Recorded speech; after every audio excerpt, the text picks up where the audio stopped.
The Monte Dam stops the natural water cycle through the sky and into the ocean. Damming up the river impacts the indigenous people who have been living on the river since before Columbus.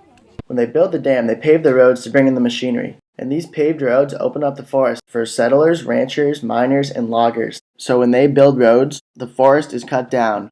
This dam was built in pristine forest in the 80s. And today, that is all gone.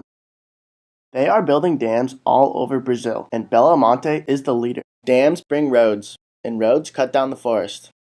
If the rainforest gets cut down with all these dams, the value the Amazon provides for the world will be less.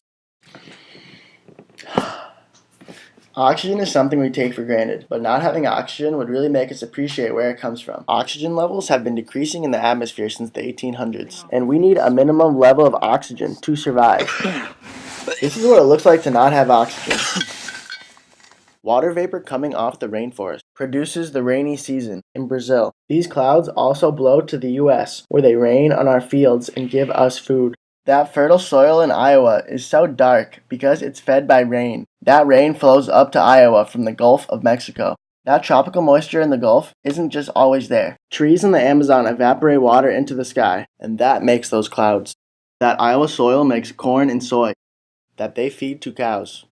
So, our American food, our hot dogs and our hamburgers, are born in the tropical rainforest, in Brazil, in Pará, where they're building Belo Monte. And Belo Monte is leading the charge of a big wave of new dams that are going to lead to the forest that we depend on being cut down. So, we need to act. This is Brazil's electricity situation, and they lose a ton of power here. Those wires are causing massive losses, and adding on dams will not really solve the issue. To fix the real issue, they need to get rid of those wires and redesign the way they give out power, and they will not need to build those dams. So why not do energy efficiency, right? It creates more energy for developing Brazil. It creates better jobs for Brazilian technicians, and it saves the Amazon, which creates rain for Brazil. Why?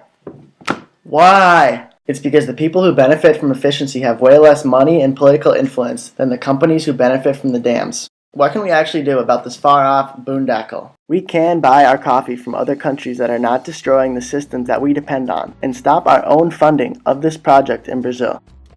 Brazil can develop without destroying the systems that we all depend on. So, don't buy no more coffee from Brazil and tell everybody you know.